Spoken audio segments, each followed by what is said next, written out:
Hello friends and welcome back to code with YouTube channel. आज की इस video में मैं आपको एक्सप्लेन करूंगा स्प्रिंग बूट के most commonly asked interview question and answer. ये हमारा है part 3 actually, and part 1 and part 2 मैंने ऑलरेडी बना के रख लिए हैं और ऑलरेडी इस चैनल पे अपलोडेड है। आई होप आपको पार्ट 1 एंड पार्ट 2 काफ़ी ज़्यादा अच्छा लगा रहेगा।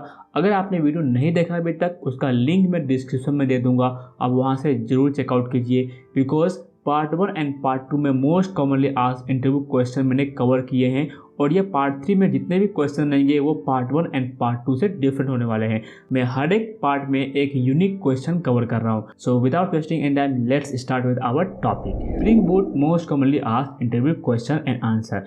सो ये हमारा है क्वेश्चन नंबर 21, बिकॉज ऑलरेडी हमने क्वेश्चन नंबर 1 to 10 पार्ट 1 में कवर किए एंड 11 to 20 हमने पार्ट 2 में कवर किया है। Explain the concept of message driven micro services using spring boot and Apache Pulsar. This is very interesting and बोलेंगे कि मतलब ये थोड़ा इंटरमीडिएट लेवल पे एंड एडवांस लेवल पे क्वेश्चन पूछा जाता है। ठीक है, तो आंसर देखते हैं।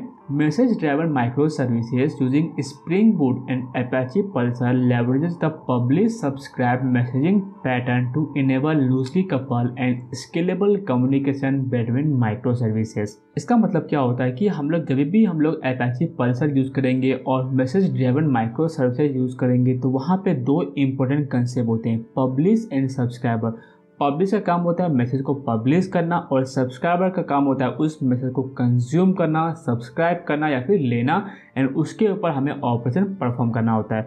तो इस तरीके से बेसिकली अपाचे पल्सर हो गया। एक और होता है अपाचे काफ्का, उसका भी काम पब्लिश सब्सक्राइबर के बेसिस पे होता है, यानी कि प्रोड्यूसर कंज्यूमर लॉजिक के ऊपर ही काम करता है। तो मैसेज ड्राइवन में जो है हम लोग जो अपाचे पल्सर यूज़ करते हैं वो communication between two micro services हम लोग यूज़ करते हैं। ठीक है, next point, Apache Pulsar acts as the messaging system and Spring Boot provides the necessary abstraction for consuming and producing message. यानी कि एक ये एब्स्ट्रैक्शन लेयर है जो पब्लिशर है सब्सक्राइबर के बीच में किस तरीके से काम हो रहा है यह हमें पता नहीं रहेगा, बट वो एक्चुअली हम लोग कन्फिगर कर सकते हैं, उस चीज़ को मैनेज कर सकते हैं। तो पब्लिश मैसेज पब्लिश कर रहा है, सब्सक्राइबर के पास मैसेज आ रहा है, बट इंटरनली किस तरीके से काम रहेगा वो क्या रहेगा, एक एब्स्ट्रैक्ट रहेगा, हिडन रहेगा। ठीक है, then next point is with Pulsar messaging features and Spring Boot integration you can implement event driven architecture where micro services communicates asynchronously through messages. This ensure decoupling and fault tolerance. अब ये क्या होता है, communicate asynchronously का मतलब क्या होता है कि बेसिकली हम लोग एक असिंक्रोनस वे में मैसेज को पब्लिश करेंगे एंड जो सब्सक्राइबर रहेगा उसको कंज्यूम कर लेगा। तो कोई भी सर्विस जो है वो स्टॉप नहीं होगा, मैसेज भेजते रहेगा, और जो सब्सक्राइबर का काम रहेगा वो मैसेज को कंज्यूम करने का। ठीक है, वो करते हैं हम लोग नेक्स्ट क्वेश्चन के ऊपर, that is what is the purpose of @value annotation in Spring Boot. ये भी काफ़ी ज़्यादा इंटरमीडिएट लेवल पे पूछ सकते हैं या फिर बिगिनर लेवल पे इस क्वेश्चन को आप फेस कर सकते हैं। @value annotation is used to inject value from properties file, environment variables, or other sources into Spring managed beans. It can be applied to field, methods और कंस्ट्रक्टर पैरामीटर। इसका मैं प्रॉपर एग्जांपल के साथ आपको explain करने वाला हूँ, so no need to worry. क्या होता है कि जब भी हम लोग @वैल्यू एनोटेशन का यूज़ करते हैं तो जो भी हम लोग प्रॉपर्टी यूज़ करेंगे, जो भी मेथड यूज़ करेंगे या फिर कंस्ट्रक्टर यूज़ करेंगे, वहाँ पर वैल्यू को इंजेक्ट करने के लिए बेसिकली इस एनोटेशन का यूज़ करते हैं। आप कंस्ट्रक्टर के अंदर, पैरामीटर के अंदर हम लोग यूज़ कर सकते हैं, और उसका जो वैल्यू रहेगा वो प्रॉपर्टी फाइल से हम लोग लिंकेज कर सकते हैं कि हाँ भैया इस प्रॉपर्टी के अगेंस्ट मुझे प्रॉपर्टी फाइल के इस पाथ से मुझे वैल्यू दो और इसको यहाँ पे लिंकेज कर दो इस प्रॉपर्टी के अगेंस्ट। तो इस तरीके से हम लोग कर सकते हैं। नेक्स्ट पॉइंट है हमारा, with @value developer can easily access and use configuration properties or other values within their application code. The value can be specified directly or referenced using SPEL, यानी कि स्प्रिंग एक्सप्रेशन लैंग्वेज का हम लोग use करते हैं। अब ये किस तरीके से काम करता है, तो बेसिकली देखिए क्या होता है, हम लोग अगर कोई प्रॉपर्टी क्रिएट करते हैं तो जब भी हम लोग प्रॉपर्टी क्रिएट करते हैं उसी टाइप पे हम लोग वैल्यू को इनिशियलाइज कर सकते हैं, या फिर हम लोग अपने application.yml या फिर application.properties फाइल से वैल्यू को मैप कर सकते हैं। किस तरीके से करेंगे, देखिए मैं आपको इमेज दिखाता हूँ। सपोज मैंने एक क्रिएट किया variable private string user country करके। अभी ये यूज़र कंट्री का वैल्यू मैं चाहता हूँ कि मेरे प्रॉपर्टी फाइल में एक पाथ है CP, उसके अंदर एक यूज़र, उसके अंदर एक कंट्री, और ये क्या है, एक डिफ़ॉल्ट वैल्यू। अगर cp.user.country पे वैल्यू नहीं मिलता है तो यूज़र का कंट्री जो है बाय डिफ़ॉल्ट क्या हो जाएगा, इंडिया हो जाएगा। तो इस तरीके से हम लोग बेसिकली यूज़ करते हैं हमारे प्रॉपर्टी और वैल्यू एनोटेशन को प्रॉपर्टी के साथ। ठीक है, मूव करते हैं नेक्स्ट क्वेश्चन के ऊपर। ठीक है, describe the role of the command line runner and application runner interface in Spring Boot. ये क्वेश्चन क्या है कि आपको डिफ्रेंशिएट करने के लिए भी पूछा जा सकता है कि हाँ भैया, कमांड लाइन रनर और एप्लीकेशन रनर में डिफरेंस क्या है। सो इस टॉपिक में और इस क्वेश्चन में दोनों चीज़ें कवर हो जाएगा आप सभी के लिए। ठीक है, तो वीडियो को ध्यान से देखिए। इन Spring boot the command line runner and application runner is a interface. क्या है वो, एक interface. This is very important term जो को आपको यूज करना है इंटरव्यू देने के टाइम पे। Are used for performing specific task during the application startup process. यानी कि जब भी आप चाहते हैं कि कोई आप एप्लीकेशन को स्टार्ट होने के टाइम पे कोई एक्टिविटी परफॉर्म करना चाहते हैं, तभी जो भी हमारा एक स्प्रिंग बूट एप्लीकेशन का एनोटेशन रहेगा जिस क्लास के ऊपर, यानी कि entry point of our application, वो क्लास जो है हमारा इम्प्लीमेंट्स करेगा कमांड लाइन रनर को और एप्लीकेशन रनर को। और रन मेथड के अंदर हम लोग अपना इम्प्लीमेंटेशन ओवरराइड कर सकते हैं, खुद से प्रोवाइड कर सकते हैं। When implemented, this interfaces provides a callback method run, जैसे मैंने आपको कहा, that get executed once the application context is initialized। ठीक है, नेक्स्ट पॉइंट है कि they are particularly useful for performing task like data initialization, cache population और the other one time setup operation. यानी कि जब भी आप एप्लीकेशन को स्टार्ट करते हैं, चाहते हैं कि हाँ जब भी मेरा एप्लीकेशन स्टार्ट हो, ये सारे activity at the start of the application perform होना चाहिए।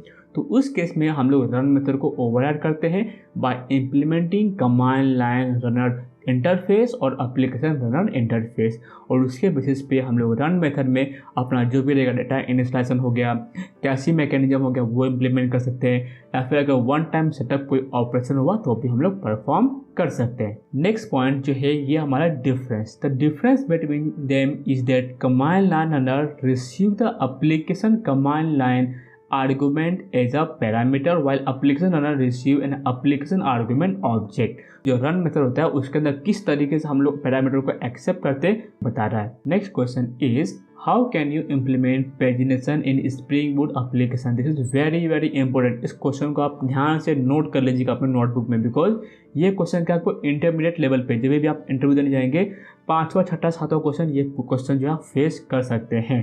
To implement pagination in a Spring Boot application you can utilise feature provided by library like Spring Data JPA हो गया या फिर स्प्रिंग डेटा मोंगोडीबी। दोनों चीज़ें आप यूज कर सकते हैं, ये डेटाबेस के लिए काम करता है। They offer built-in support for pagination through the use of pageable object and repository method। देखिए ये काम कैसे करता है, तो एग्जाम्पल के तौर पे आप ऐसा समझिए कि हमारे पास मल्टीपल्स रिकॉर्ड है हमारे किसी टेबल्स में। अभी पेजिनेशन के बेसिस पे हम लोग कुछ रिकॉर्ड्स ही चाहते हैं कि यहाँ इस ऑब्जेक्ट में इतने रिकॉर्ड स्टोर हो, तो उसके लिए हम लोग पेजिनेशन में साइज स्पेसिफाई कर सकते हैं और उसके बेसिस पर ही हम लोग रिकॉर्ड को फेच करेंगे from the database. Next point है you can retrieve a subset of data from a larger data set. यानी कि अगर हमारे पास मल्टीपल रिकॉर्ड है, मिलियंस ऑफ रिकॉर्ड है, उसमें से कुछ सबसेट चाहिए तो हम लोग रिट्राइव कर सकते हैं using our pagination concept by specifying page number, page size और सॉर्ट क्राइटेरिया। यानी कि हम लोग 3 पैरामीटर को स्पेसिफाई कर सकते हैं। क्या, पेज नंबर हो गया, पेज साइज हो गया और सॉर्टिंग और असेंडिंग करना है कि डिसेंडिंग करना है वो हम लोग स्पेसिफाई कर सकते हैं। The result is typically return as a page object that contain the requested data along with metadata such as total elements, total pages and more। यानी कि वो जो ऑब्जेक्ट जो भी हम लोग पेजिनेशन का क्वेरी चलाएंगे उसके बेसिस पे जो भी रिजल्ट मिलेगा उसको हम लोग बेसिकली पेज ऑब्जेक्ट में स्टोर करते हैं। और वहाँ से टोटल एलिमेंट्स कितने हैं उस पेज में, टोटल पेजेस कितने हैं वो हम लोग देख सकते हैं, और भी सारे डिटेल्स रहेंगे वो आप उस चीज़ को एक्सप्लोर कर सकते हैं जब भी आप यूज़ करेंगे। ठीक है, मूव करते हैं नेक्स्ट क्वेश्चन के ऊपर।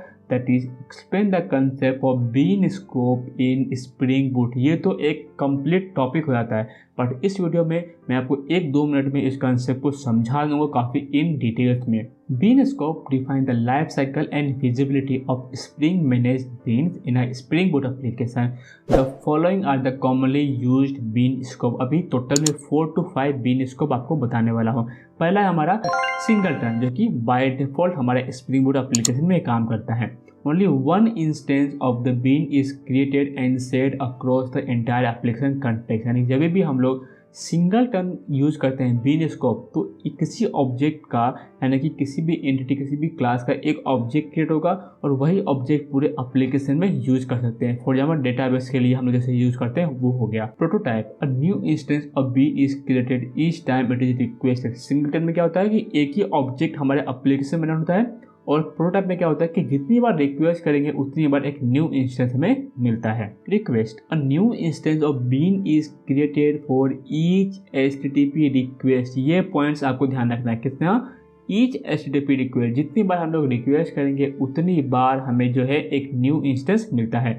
और ये कहाँ पे अप्लीकेबल होता है? ओनली वेब एप्लीकेशन के टाइम पे। ठीक है। नेक्स्ट है हमारा session, a new session of the bean is created for each user session. It is only applicable in a web application context. अभी सेशन यानी कि हमने क्या किया, एक एक्शन परफॉर्म किया, यानी कि एक हमने रिक्वेस्ट क्रिएट किया, वहाँ पे एक इंस्टेंस क्रिएट हो गया। अभी सेशन का मतलब क्या होता है, जैसे हमने एक सेशन क्रिएट किए, पूरा एक ट्रांजेक्शन परफॉर्म होने के टाइम पे वो सेशन हम लोग यूज करते हैं। तो a new instance of bean is created for each user session. जितनी बार लॉगिन करेगा एक सेशन क्रिएट होगा, जब तक वो लॉग आउट नहीं करेगा तब तक उसका सेशन एक्टिव रहेगा। ठीक है।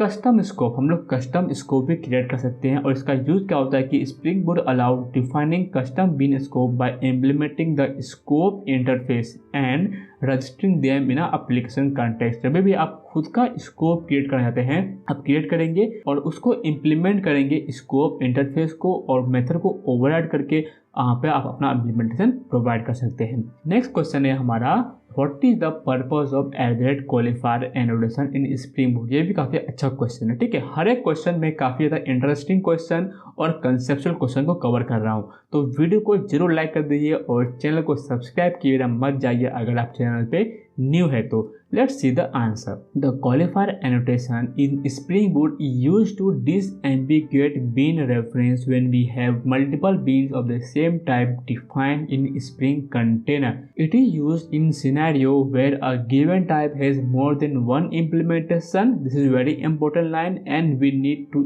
inject a specific implementation. यानी कि हम लोग क्या करते हैं, किसी भी ऑब्जेक्ट को ऑटोवाइड करने के टाइम पे अगर उस ऑब्जेक्ट का मल्टीपल बीन क्रिएट है तो हमारे एप्लीकेशन में स्टार्ट करने टाइम पे एक्सेप्शन आ जाएगा। तो उस चीज़ को ओवरराइड करने के लिए हमें कौन सा बीन इस प्रॉपर्टी के अगेंस्ट इंजेक्ट करना है, उसके लिए हम लोग यूज़ करते हैं @ऑटोवाइड एनोटेशन। देन @क्वालिफायर के अंदर हम लोग जो भी बीन को इंजेक्ट करना चाहते हैं उस प्रॉपर्टी के अगेंस्ट वहाँ पे हम लोग इंजेक्ट कर सकते हैं। ठीक है। नेक्स्ट पॉइंट है हमारा, by default Spring uses the by type autowiring mechanism. This means that if we have more than one bean of the same type, Spring will throw a non-unique bean definition exception। अभी interviewer जो है आपसे ये पूछेगा कि non unique bean definition exception क्या होता है, तो उस टाइम पे अगर आपने ये क्वालिफाई कंसेप्ट को समझे रहेंगे तो आप इस चीज़ को आंसर कर सकते हैं, और इससे जो है इंटरव्यूअर काफ़ी ज़्यादा इम्प्रेस हो जाएगा आपसे। तो ध्यान से देखिए, because it won't know which one to autowire. By default जो होता है वो ऑटोवाइडिंग होता है, यानी कि बाय टाइप से। तो जब भी हम लोग मल्टीपल बीन क्रिएट करेंगे सेम टाइम से, तो उस टाइम पे क्या होता है, एप्लीकेशन स्टार्ट के टाइम पे नॉन यूनिक बीन, यानी कि बीन क्या होना चाहिए, यूनिक होना चाहिए, अदरवाइज हमारा एप्लीकेशन स्टार्ट ही नहीं होगा। नेक्स्ट पॉइंट है हमारा कि the qualifier annotation can be use in conjunction with ऑटोवाइड। जैसे मैंने आपको बताया कि पहले हम लोग यूज करेंगे ऑटोवाइड, फिर हम लोग यूज़ करेंगे उस प्रॉपर्टी के ऊपर क्वालिफायर, और क्वालिफायर के अंदर यानी कि ब्रैकेट के अंदर हम लोग स्पेसिफाई कर देंगे कि उस प्रॉपर्टीज़ के जो भी प्रॉपर्टी हमने private suppose message service create की है, तो मैसेज सर्विस के अंदर कौन सा हमें ऑटो वायर करना है, कि ईमेल सर्विस ऑटो वायर करना है, कि एसएमएस सर्विस ऑटो वायर करना है, कि अदर सर्विस रहेगा वो हमें ऑटो वायर करना है, तो वो चीज़ हम लोग वहाँ पे स्पेसिफाई कर सकते हैं। सो अभी हमारा टोटल 4 क्वेश्चन बाकी है 27 to 30। सो फटाफट हम लोग इस चीज़ को भी कवर कर लेते हैं। How does spring boot handle exception logging and error handling? In Spring boot exception logging and error handling can be configured using various mechanism. For example देखिए, अभी exception logging and error handling क्या होता है, अभी किसी भी application में ऐसा तो नहीं होगा कि वो एक्सेप्शन फ्री हो सकता है या फिर एरर फ्री हो सकता है। हर एक एप्लीकेशन में एक्सेप्शन एंड एरर आते ही आते हैं, बट उस चीज़ को ओवरराइड करने के लिए हमारे पास बहुत सारे मैकेनिज्म होते हैं, यानी कि लॉगिंग मैकेनिज्म होते हैं, जिससे हम लोग किसी भी एक्सेप्शन को ट्रेस कर सके इजी वे में और उसको टैकल कर सके, उसको सॉल्व कर सके। यानी कि वो एक्सेप्शन ऐसा नहीं होना चाहिए कि हमारे एप्लीकेशन में एक बार मिला उसको छोड़ दो, उसको हमें बेसिकली फिक्स करना होता है। तो फिक्स करने के लिए जो बहुत सारे मैकेनिज्म होते हैं, यानी कि हम लोग डिबग कर सकते हैं अपने एप्लीकेशन को कि किस सिनेरियो में हमारा कोड फट रहा है, किस तरीके से उसको सॉल्व करना चाहिए, वो सारी चीज़ें हमारे बेसिकली हैंडलिंग मैकेनिज्म के अंदर आता है। तो यहाँ पे आप देखेंगे Spring Boot automatically provide a default error page that display a standardized error message for unhandled exception. यानी कि जब भी आप सपोज किसी एंड पॉइंट को हिट करते हैं, ठीक है, वो एंड पॉइंट एग्जिस्ट नहीं करता तो हमारा पेज जो है वो डिफ़ॉल्ट एरर पेज पे जा सकता है, ठीक है, और जाता ही है एक्चुअली। और अगर आप चाहते हैं कि डिफ़ॉल्ट एरर पेज को ओवरराइड कर दे और एक प्रॉपर मैसेज दिखाए तो उस चीज़ को भी आप इम्प्लीमेंट कर सकते हैं, कोई दिक्कत नहीं होता। हम लोग जो है उस चीज़ को भी ओवरराइड कर सकते हैं। अगर आपको प्रॉपर वीडियो चाहिए आप मुझे कमेंट कीजिए, मैं इसके ऊपर एक्सेप्शन लॉगिंग के ऊपर और एरर हैंडलिंग के ऊपर कस्टम पेज कैसे हम लोग एरर को रिडायरेक्ट करते हैं वो मैं आपको वीडियो बना के दे दूंगा, ठीक है। नेक्स्ट पॉइंट है कि however we can customise the error handling. जैसे मैंने आपको बताया behaviour by implementing exception handler using controller advice annotation and handling specific exception in dedicated method. अभी देखिए फॉर एग्जांपल हम चाहते हैं कि यूज़र आईडी यानी कि यूज़र आईडी के बेसिस पे यूज़र डिटेल्स को फेच करना, बट हमारे डेटाबेस में उस आईडी का डिटेल्स प्रेजेंट नहीं है। तो हम लोग क्या करेंगे, नो यूज़र फाउंड एक्सेप्शन और डेटा नॉट फाउंड एक्सेप्शन को थ्रो करेंगे। तो उस एक्सेप्शन को थ्रो करने के बाद जब भी हम लोग एक पेज पे रिडायरेक्ट होंगे तो वहाँ पे बेसिकली हमें वो मैसेज दिखना चाहिए।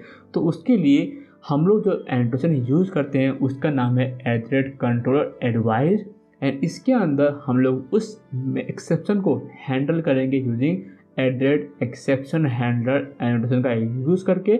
एंड उसके अंदर हमें क्लास को स्पेसिफाई करना पड़ता है कि हाँ ये मेथड जो है इस क्लास के एक्सेप्शन को हैंडल करेगा। इस तरीके से एक डेडिकेटेड मैंने ऑलरेडी वीडियो बनाया है स्मॉल लेवल पे, आप जरूर चेकआउट कीजिए स्प्रिंग बूट का प्लेलिस्ट, आपको वहाँ पे 2-3 वीडियो मिल जाएंगे। वहाँ पे मैंने रेस्ट एपीआई के बेसिस पे बताया है, प्लस मैंने एक यूआई के किस तरीके से हम लोग स्टूडेंट फॉर्म के ऊपर एक्सेप्शन हैंडलिंग अप्लाई करते हुए मैंने काफ़ी अच्छे तरीके से बताया हुआ है।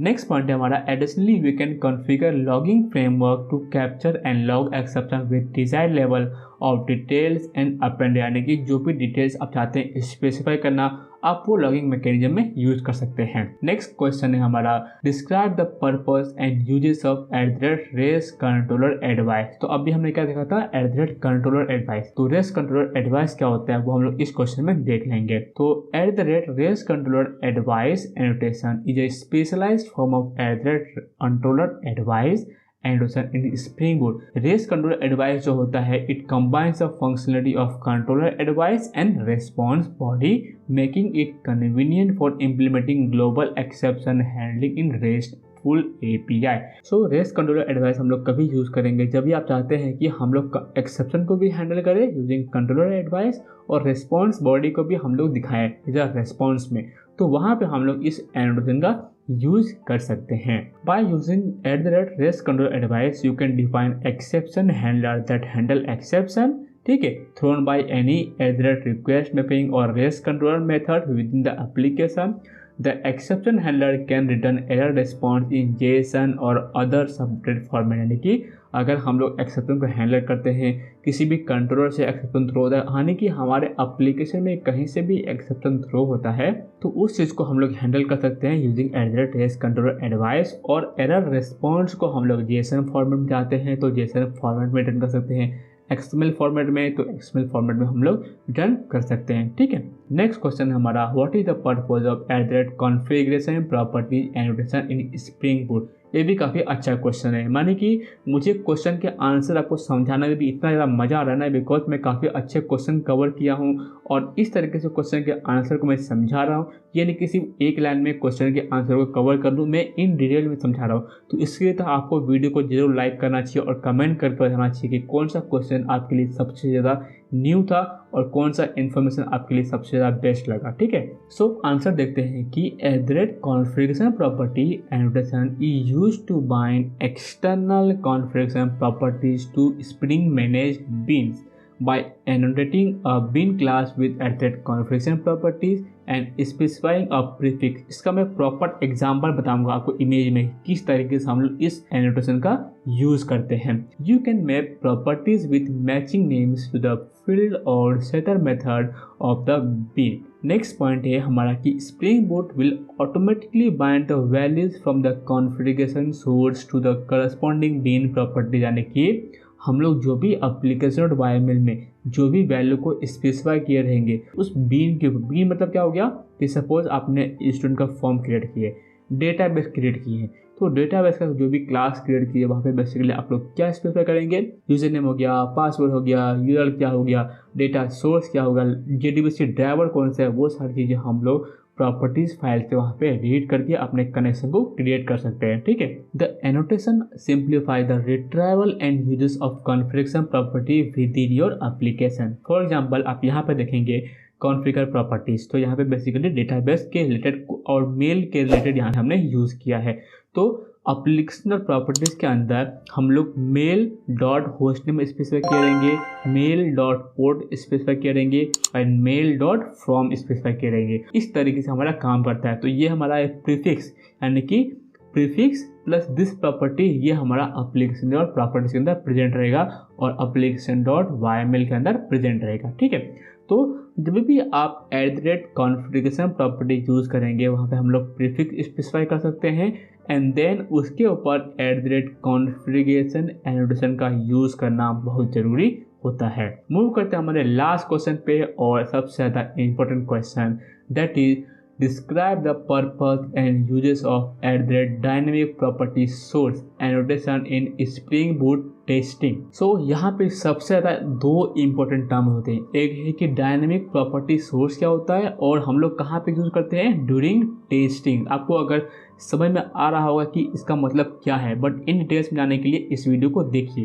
तो यहाँ पर मैंने dynamic property source annotation in Spring Boot testing allow you to dynamically define and modify configuration property during the test execution, यानी कि हमारे पास ऑलरेडी कॉन्फ़िगरेशन प्रेजेंट है बट आप चाहते हैं कि जो आपने कनेक्शन क्रिएट किए, जो आपने कॉन्फ़िगरेशन क्रिएट किए फॉर एग्जांपल, उसको ओवरराइड कर they using dynamic property source annotation से, और उस कॉन्फ़िगरेशन का यूज़ करके जिसको आपने अभी जस्ट इम्प्लीमेंट किया है उसके बेसिस पे सारे टेस्टिंग परफॉर्म हो। You can use this annotation in conjunction with the test property value class to set और override property based on dynamic value और टेस्ट कंटेनर। ठीक है, नेक्स्ट पॉइंट है कि this provide flexibility in configuring the environment for testing and allow you to simulate different scenario और configuration during testing.